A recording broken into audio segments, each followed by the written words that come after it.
Good day mga ka-trouble. Dala naman tayo sa ating balitang basketball. Pero bago yan, huwag kalimutang subscribe at hit na rin ang notification bell para maging updated kayo sa ating mga video. Alright mga ka-trouble, ngayong araw pag-uusapan natin about sa Gilas Pilipinas sa nagaganap na Asian Games sa 5-on-5 men's team. So ngayong araw naglaro na itong Gilas Pilipinas at itong Iran para sa kanilang quarterfinals. So magandang balita mga ka-trouble dahil nanalo po tayo kanina sa kahiblang lamang-lamang sa score na 84-83. At buti na lang explode itong si Justin Brownlee na kumana ng 36 points at ang kanyang crucial floater para makalamang at mailamang itong Gilas Pilipinas against Iran sa mga crucial minutes ng laro.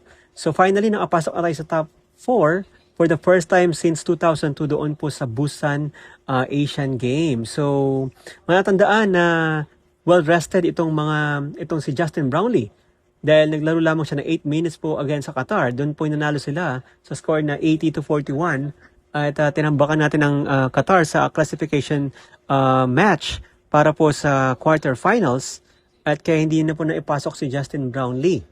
So talagang dinominan natin ang laban sa Qatar kahapon kaya ngayon nakapasok na tayo dito po sa quarterfinals.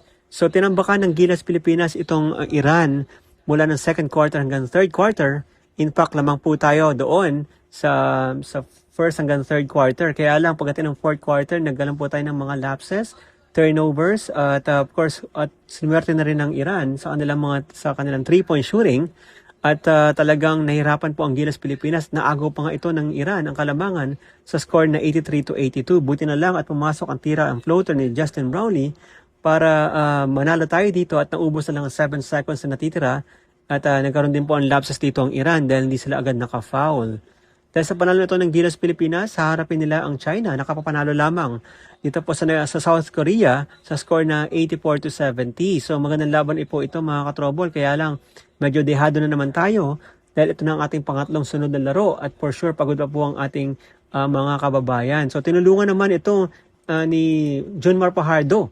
Itong si Justin Brownlee at of course itong si Scottie Thompson nagkumana na uli ng double-double performance. So at sana bukas manalo po ang Gilas Pilipinas. Ito po ay mangyayari sa ganap na alas 8 ng gabi sa home court po ng China. So mahirap-hirap na laban po ito at siguro din po ng Gilas Pilipinas na makakasabay tayo dito dahil pag tayo ay natambakan at mahirapan na tayong makabangon.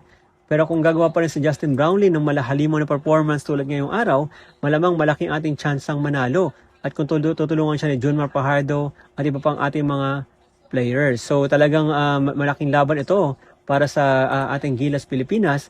Dahil we know that China, malakas po ito dahil tinaro nito ang South Korea at tinambakan din nila, umabot din sa may get 20 points. At dito ay gumawa si Du Ruang at saka itong si Hu Jikyu. Ito po ang ating ang ating magiging problema dahil si Du ay kumana ng 16 points with 6 rebounds. Samantalang si Hu naman ay may 14 points para pabagsakin itong South Korea at lumamang sila hanggang 24 points. At dahil dito, babagsak ang South Korea sa classification phase ng laro from 5th to 8th place na mangyayari bukas po ng alas 4.